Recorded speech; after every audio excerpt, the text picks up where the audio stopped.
उठा है, तो मैं चिल्ला कर गाऊंगा, सबको ये सुनाऊंगा, मुझे प्रेम ने है पाया।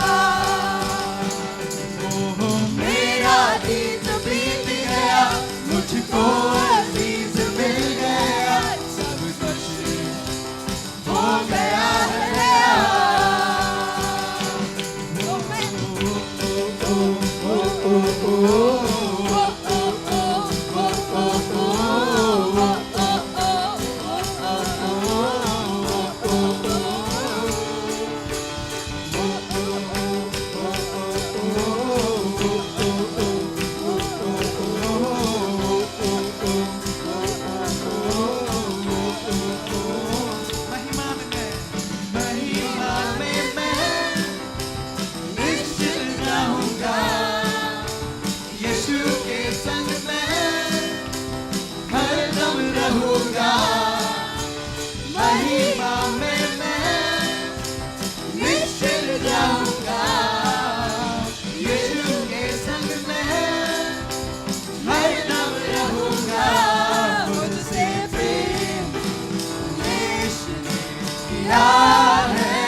चिल्ला कर गाऊंगा, सबको ये सुनाऊंगा, मुझे प्रेम ने है पाया।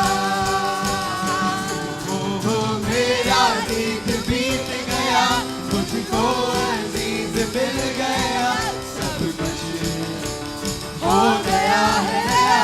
आइए चिल्ला कर कहें, तो मैं चिल्ला कर गाऊंगा, सबको ये सुनाऊंगा, मुझे प्रेम ने है पाया। मेरा गीत बीत गया, मुझको अजीज मिल गया, सब कुछ हो गया है नया।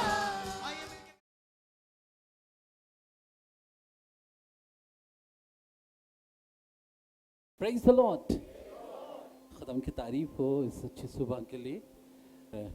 एक बड़ी यादगारी का इस दिन प्रभु ने अपने आत्मा को उंडेला ताकि उसके शिष्य जो हैं आत्मा से परिपूर्ण किए जाएं और वो सेवकाई जो प्रभु चाहता है आत्मा के द्वारा पूरी की जाए, क्योंकि वो जानता है कि आत्मा का होना बहुत ज़रूरी है।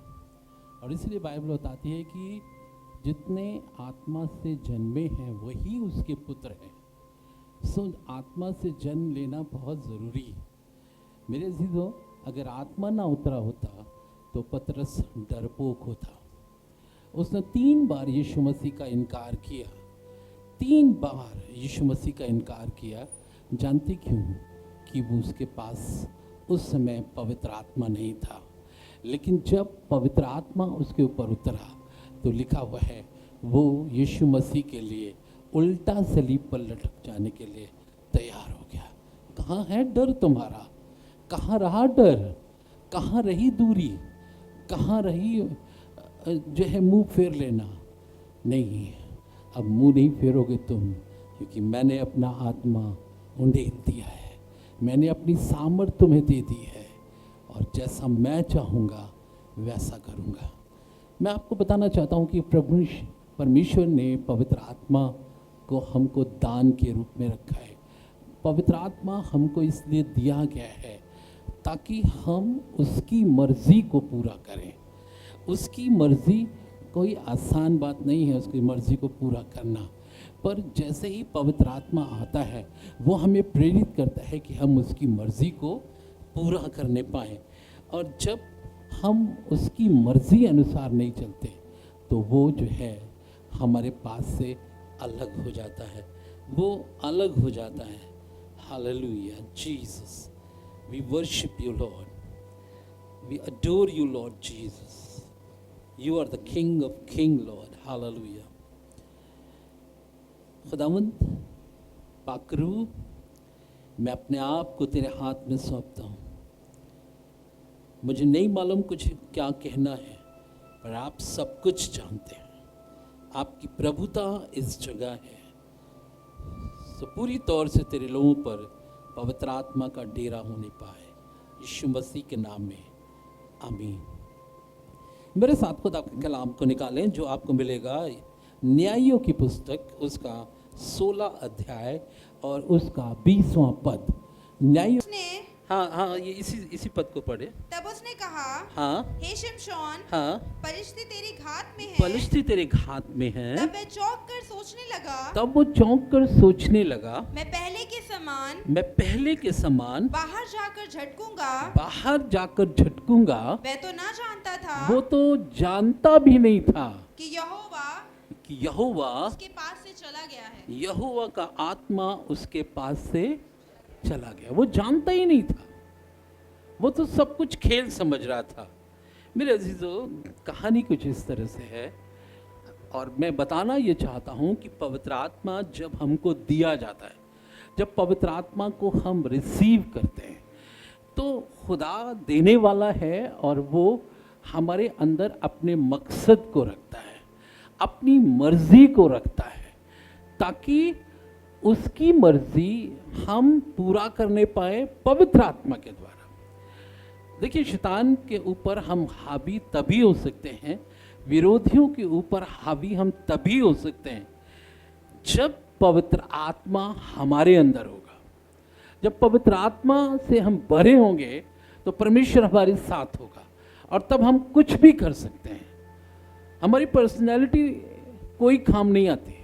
हमारी लंबाई, चौड़ाई, खूबसूरती, सामर्थ, कुव्वत, ये सब हमें एक दिन ढेर कर देती है। लेकिन जैसे ही पवित्र आत्मा आता है, जैसे ही पवित्र आत्मा हमको स्पर्श करता है, उसकी सामर्थ के द्वारा हम सब कुछ कर सकते हैं। यहाँ पर समसून का जिक्र पाया जा रहा है। अगर आप इसके शुरुआती दौर में पढ़ें तो आपको बहुत अच्छी तरह से समझ में आएगा। न्यायों की पत्री, उसका 13 अध्याय और उसका 5वां पद। खुदा का कलाम जो है समसून की माँ के ऊपर उतरा। हाँ, क्योंकि तू गर्भवती होगी, और ऐसा कहा गया कि तू गर्भवती होगी और तेरे एक बेटा उत्पन्न होगा, और तेरे एक बेटा उत्पन्न होगा, और उसके सर पर छुरा ना फिरे, क्योंकि वह जन्म ही से परमेश्वर का नाज़ीर रहेगा और इजराइलियों को पलिश्तियों के हाथ से छुड़ाने में वही हाथ लगाएगा। एक मकसद है। शिमशोन की माँ के पास जब खुदा का कलाम आया तो उसने उससे कहा कि शिमशोन की माँ तो बांझ थी, पर खुदा ने उससे चुना और उसको चुनकर इस बात के लिए कहा कि तू गर्भवती होगी और तू एक पुत्र जनेगी और उसके सर पर छुरा ना फिरेगा और वो जन्म ही से पवित्र आत्मा से भरा होगा, नज़ीर होगा, परमेश्वर के द्वारा अलग किया होगा।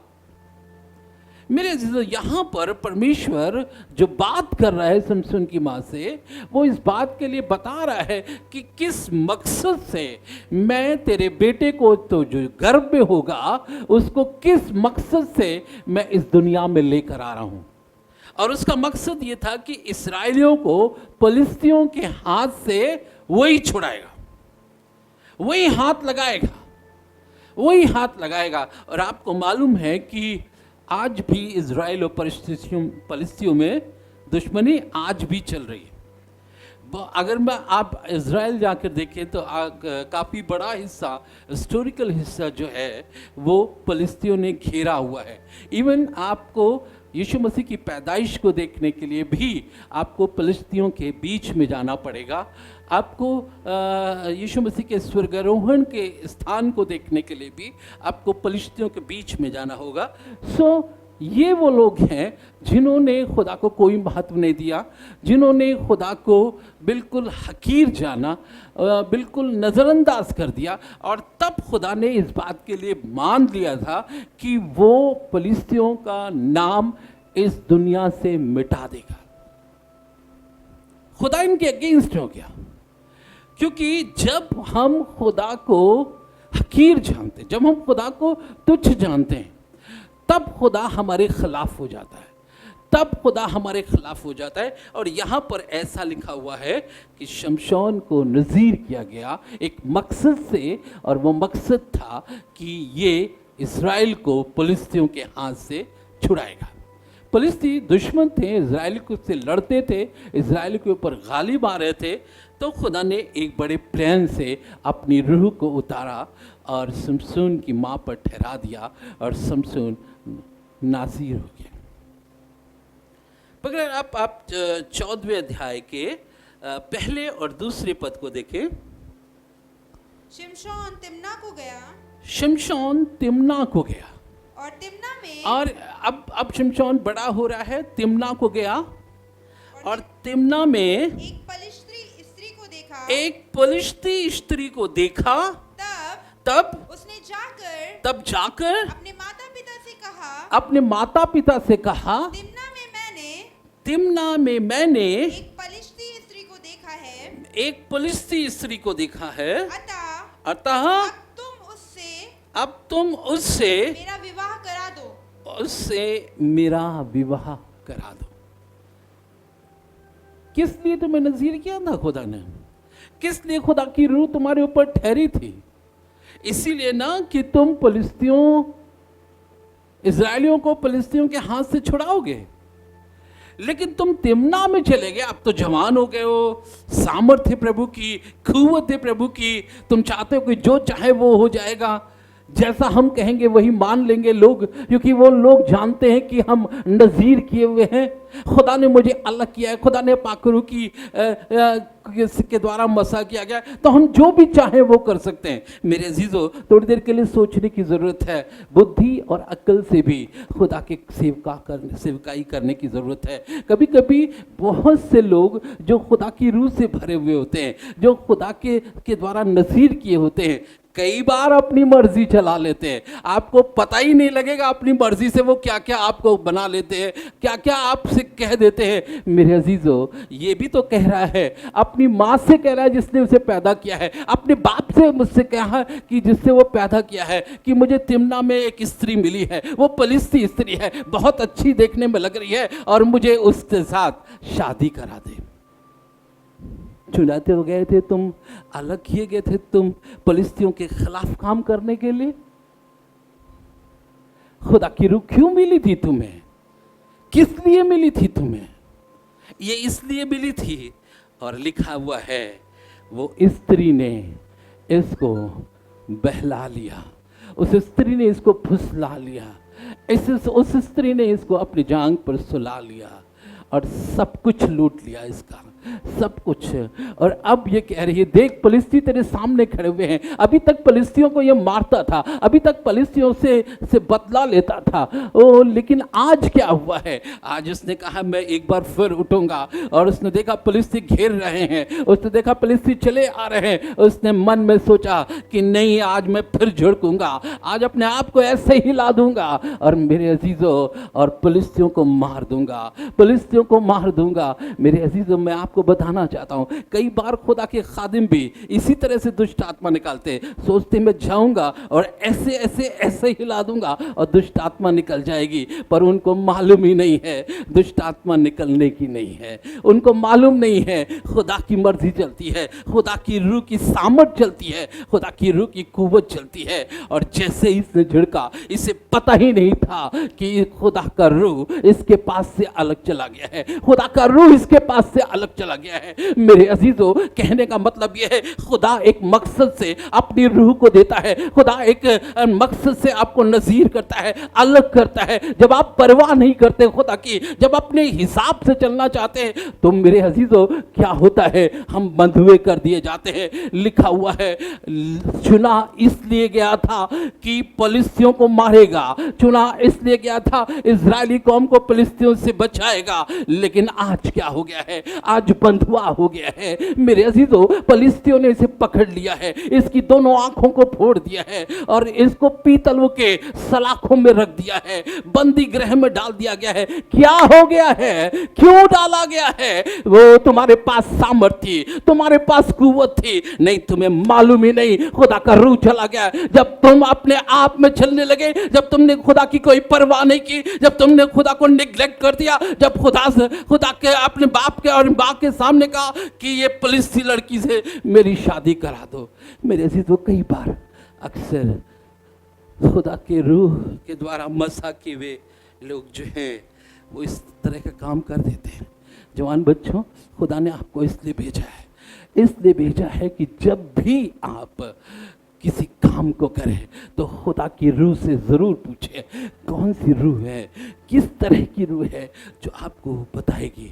मेरे अजीजों, खुदा आपसे बात करना चाहता है, खुदा इस पेंतिकुस्त के दिन में बताना चाहता है। खुदा की रूह को सब चाहते हैं, पर चाहते हैं लेकिन मकसद नहीं जानते कि खुदा क्यों हमें देना चाहता है। बिना किसी मकसद के अगर आप आगे बढ़ते चले जा रहे हैं तो आप अपना टाइम वेस्ट कर रहे हैं। मेरे अजीजों, आप ये सोच रहे हैं ऐसे ही हो गया, हमने यीशु मसीह को ग्रहण कर लिया, हम यीशु मसीह के पास आ गए, मेरे बाप दादा जो थे वो मसीह थे और हम भी मसीह हो गए। ये ना ना ना ना ना, आप टाइम वेस्ट कर रहे हैं।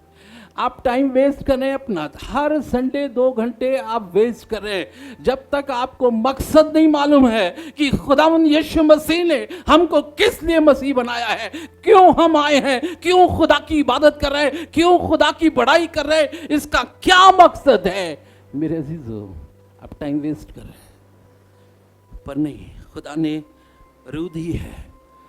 समसून तुझे रूह दी इसलिए गई थी कि फिलिस्तियों को के हाथों से इजरायली कौम को बचाएगा, लेकिन तूने परवाह नहीं की।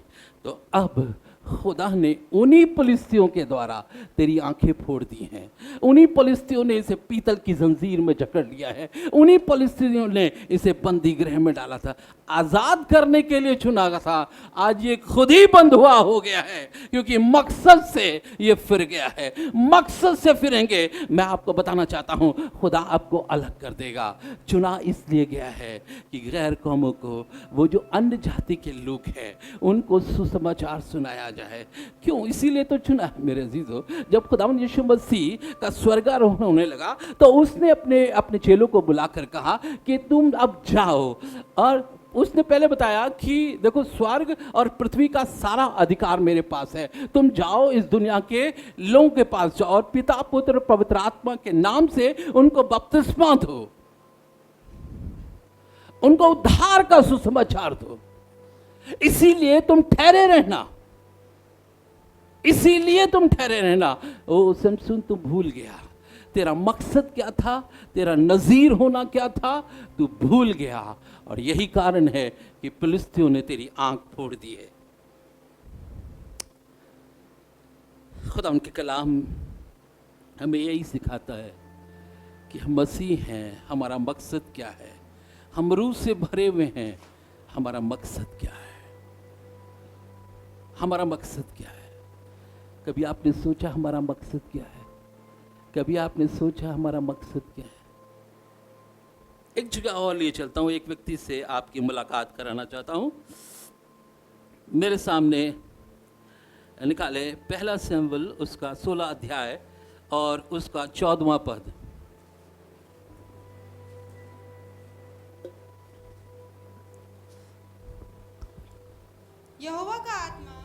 यहोवा का आत्मा शाऊल पर से उठ गया, शाऊल पर से उठ गया, और यहोवा की ओर से एक दुष्ट आत्मा उसे घबराने लगा। यहोवा का आत्मा शाऊल के ऊपर से उठ गया और खुदा की ओर से एक दुष्ट आत्मा उसके अंदर समा गया और घबराने लगा। वो मेरे अजीजों, मुझे क्या लेने दीजिए, इस पृथ्वी पर 2 तरह के आत्मा है, एक बैड स्पिरिट और एक होली स्पिरिट, और ये दोनों ही मनुष्य के व्यक्तिगत जीवन में रहना पसंद करते हैं। दोनों ही। मेरे अजीजों, आप थोड़ी देर के लिए विचार करके देखिए कि ये स्पिरिट इंसान के अंदर रहना चाहते हैं, इनको बड़ा मजा आता है, बहुत अच्छा है। जो बैड स्पिरिट है वो इंसान के अंदर आती है ताकि इंसान के द्वारा बुरे कामों को कराए। पर जब होली स्पिरिट हमारे अंदर आती है तो होली स्पिरिट हमको हमारे अंदर से खुदा की मर्जी को पूरा करना सिखाती है। वो हमारी मदद करती है, वो हमारा सहायक करती है।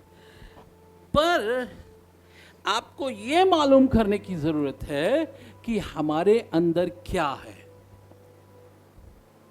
होली स्पिरिट है या बैड स्पिरिट है। दोनों स्पिरिट एक साथ नहीं रह सकती। अगर आपके अंदर होली स्पिरिट है तो आप खुदा की मर्जी को पूरा करें। अगर बैड स्पिरिट है तो आप खुदा की मर्जी के खिलाफ काम कर रहे हैं, खिलाफ काम करें।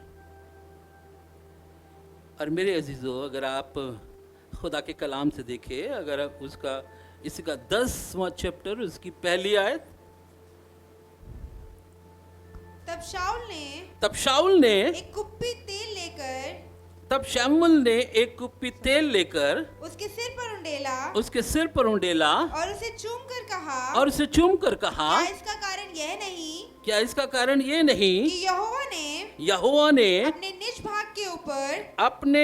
भाग के ऊपर प्रधान होने को तेरा अभिषेक किया है। तेरा प्रधान होने को तेरा अभिषेक किया है। शमूएल खुदा का नबी था और खुदा ने एक मकसद से शाऊल को चुना और शमूएल से कहा कि तू जा और इसके सर पर एक कुप्पी तेल डाल और तेल के द्वारा इसे मसा कर, और इस मकसद से कि वो इजरायली कौम के ऊपर अधिकार रखेगा, इजरायली कौम के सहायक के रूप में। इजराइल का प्रथम बादशाह यही है और ये खुदा की तरफ से रूह से मसा किया गया है। खुदा की रूह इसमें पाई जाती है और शमूएल नबी ने इसके ऊपर रूह अपनी कुप्पी का तेल डाला है, अभिषेक किया है। इसके 6वें पद को देखें। तब यहोवा का आत्मा तुझ पर बल से उतरेगा, तब यहोवा का आत्मा तुझ पर बल से उतरेगा और तू उसके साथ होकर नबूवत करने लगेगा और तू परिवर्तित होकर और ही मनुष्य हो जाएगा। तू परिवर्तित होकर और ही मनुष्य हो जाएगा।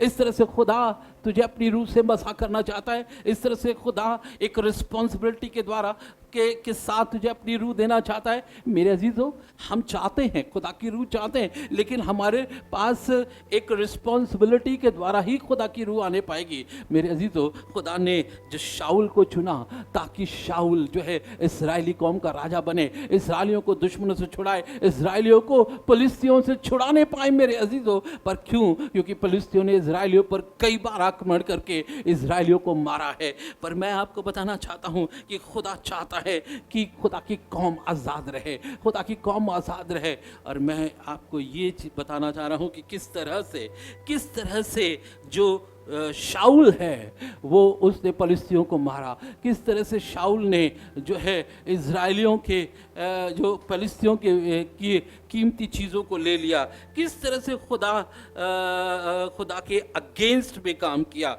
और तब खुदा को ये बुरा लगा, कि नहीं, मैंने तो तुम्हें मना किया था कि तुम फिलिस्तियों से कोई संबंध नहीं रखोगे, मैंने तो तुम्हें मना किया था कि फिलिस्तियों के साथ हाथ नहीं मिलाओगे।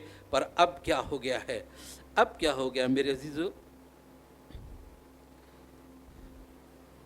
पर शायद इसे मालूम नहीं है कि जब खुदा अभिषेक करता है तो अभिषेक उठा लेता है। अभिषेक उठा लिया गया, अभिषेक उठाया गया तो कहां पहुंचा है? भूत सिद्धि वाली के कदमों में पड़ा हुआ है। आज क्या नबूवत करता था, आज बदला हुआ व्यक्ति है, पर आज क्या हो गया? जब खुदा की रूह निकल गई है तो एक भूत सिद्धि करने वाले की कदमों में पड़ा होकर शमूएल का इंतजार कर रहा है। कोई नबी आए उसे बताने पाए, कोई नबी आए नबूवत करने पाए, मैं कैसे आक्रमण करने पाऊँ, मैं किस तरह से करने पाऊँ। मेरे अजीजों, खुदा हमें एक मकसद देता है और उसका मकसद ये नहीं है कि आप खुदा के अगेंस्ट में काम करें, खुदा के अगेंस्ट में काम करें। जो काम इसका नहीं था वो इसने किया। ये याजक नहीं था पर मंदिर में इसने होम बलि और मेल बलि चढ़ा दी। शमूएल आया, उसने कहा ये तूने क्या कर दिया, ये तेरा काम नहीं था, तूने इसे क्यों कर दिया। मैं आपको बताना चाहता हूं, खुदा नाराज हो गया। कई बार हम ओवर अथॉरिटी का प्रयोग करते हैं। ओवर अथॉरिटी, खुदा की रूह मेरे पास है तो मैं कुछ भी कर सकता हूं, मैं कुछ भी गा सकता हूं, मैं कुछ भी कर सकता हूं, मैं कुछ भी नहीं, कुछ नहीं कर सकते आप। खुदा की रूह आपको मिली है, एक बंदिश में मिली है, आप एक मकसद के द्वारा चुने गए, खुदा की रूह है। मेरे अजीजों, आप मुझे कहने दीजिए, आज दुनिया में बहुत से लोग खुदा की रूह से पाए जा रहे हैं, खुदा की रूह से भरे हुए हैं, पर मकसद जान के आप अंदाज लगा सकते हैं कि खुदा की रूह इनके ऊपर ठहरी है या नहीं। मकसद क्या है, मकसद क्या है। तेरा मकसद ये नहीं था कि तू मंदिर में जाकर होम बलि चढ़ाए, तू तो राजा होने के लिए खुदा ने तुझे नियुक्त किया था, पर आज तूने ये गलत काम किया है। वो लाख लाख कोशिश करने लगा, लेकिन इसके बाद उसे पता ही नहीं चला कि खुदा की रूह जो है उसके पास से दूर हट गई। जब खुदा की रूह हट गई तो जगह तो खाली होगी ना। अगर हमारे पास खुदा की रूह है और वो चली जाए तो जगह खाली होगी, और जब जगह खाली होगी तो कोई ना कोई शख्स तो आएगा। और लिखा हुआ है फिर एक बुरी आत्मा, एक दुष्ट आत्मा आकर उसमें समा गई, उसमें समा गई। आज तो दिलेर था ये, जब रूह की सामर्थ्य इसके साथ थी तो ये बड़े बड़े लोगों के ऊपर हावी होता था। जब खुदा की रूह इसके साथ थी तो दुश्मनों को परास्त कर देता था। लेकिन आज उसकी जगह दुष्ट आत्मा आ गई है, आज उसकी जगह बदरूह आ गई है। और अब क्या होगा, अब क्या होगा मेरे अजीजों, मेरे अजीजों, जब हम खुदा के अगेंस्ट में काम करते हैं तब खुदा की रूह आपके साथ नहीं होती है। जब हम खुदा के खिलाफ काम करते हैं तब खुदा की रूह आपके साथ नहीं होती। मेरे अजीजों, मुझे कहने दीजिए, खुदा की रूह है जो हमको बताती है, हमको सिखाती है। यीशु मसीह को आप तब तक नहीं जान सकते जब तक खुदा की रूह आपके पास ना हो। मेरे अजीजों, खुदा की रूह आपको बताती है कि ये खुदा का बेटा है। खुदा की रूह आपको बताती है कि यही तुम्हारा उद्धार करता है। खुदा की रूह हमें बताती है कि हम उसके सामने आकर खुदा की इबादत करने पाए। मेरे अजीजों, अब बड़ा बेचैन हो गया, डरा हुआ है, क्या होगा। किसी को बुलाओ, किसी को बुलाओ, हो क्या गया है पता नहीं चल रहा है, हो क्या गया। अभी तक तो मैं दिलेर था, अभी तक तो मैं कुछ और आदमी था, पर आज डरपोक हो गया हूँ, मैं आज डरने लगा हूँ। किसी को बुलाया जाए। किसी ने आकर कहा यिशै का बेटा दाऊद है, दाऊद है, डेविड है, वो बजाएगा, वो बजाएगा, दुष्ट आत्मा निकल जाएगी।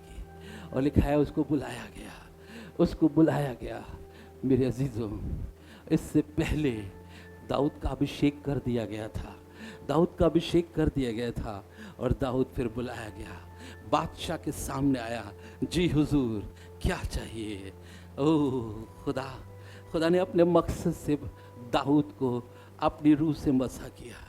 एक तो इस्राएल का द्वितीय बादशाह होने के लिए, और फिर यहूदा में खुदा के नाम की प्रशंसा करने के लिए, यहूदा में उसकी बड़ाई करने के लिए। और मेरे अजीजों, खुदा हमें सिखाना चाह रहा है, खुदा हमें बताना चाह रहा है, खुदा हमें बताना चाह रहा है। और दाऊद ने वीणा बजाना शुरू किया, और दाऊद वीणा बजाता गया, बजाता गया, बजाता गया। और लिखा हुआ है जब तक वो वीणा बजाता था, दुष्ट आत्मा उसमें से निकल जाती थी और खुदा की रूह उसमें आ जाती थी। लेकिन जैसे ही वीणा अलग हो जाती थी, शाऊल जो है फिर से परेशान हो जाता था, घबराने लगता था। मकसद क्या है दाऊद, मकसद क्या है डेविड, तुम्हारा मकसद क्या है? खुदा ने तुम्हें रूह से मसा किया है किस लिए? वीणा बजाकर दुष्ट आत्मा से पीड़ित लोगों को आजाद करो, आजाद करो। वो चाहते हैं कि तुम बजाने पाओ, वो चाहते हैं कि तुम बजाने पाओ। और सबसे ज्यादा घबराहट अगर होती है तो शैतान को होती है। जब आप उछल कर नाच कर गाते हैं, जब आप उसकी स्तुति और प्रशंसा करते हैं, जब आप उसके लिए बजाते हैं, जब आप उसके लिए गाते हैं, जब आप उसके लिए हमद व तारीफ करते हैं, तब दुष्ट आत्मा निकल कर चली जाती है, दुष्ट आत्मा निकल कर चली जाती। मकसद है मेरे जवान बच्चों, तुमको चुने जाने का मकसद है, तुमको स्टेज पर आने का मकसद है, तुम्हें मकसद है। वो ये नहीं देखता तुम्हें क्या आता है, तुम्हारी राग क्या है, तुम कैसे हो, गोरे हो, अच्छे हो, बुरे हो, कुछ नहीं देखता। उसने एक मकसद से तुम्हें अपनी रूह से बसा किया है, एक मकसद से, और वो मकसद ये है कि खुदा की बड़ाई करो, खुदा की बड़ाई करो।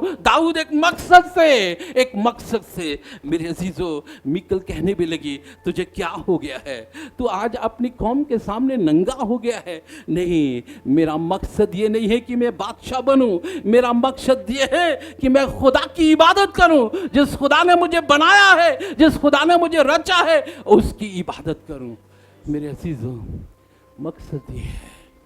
दाऊद, तेरा अभिषेक इसीलिए हुआ है कि फलिस्तियों के हाथ से इजराइल कौम को निकालने पाए, या दुष्ट आत्मा से पीड़ित लोगों को आजाद करने पाए, या शैतान को इजराइल के ऊपर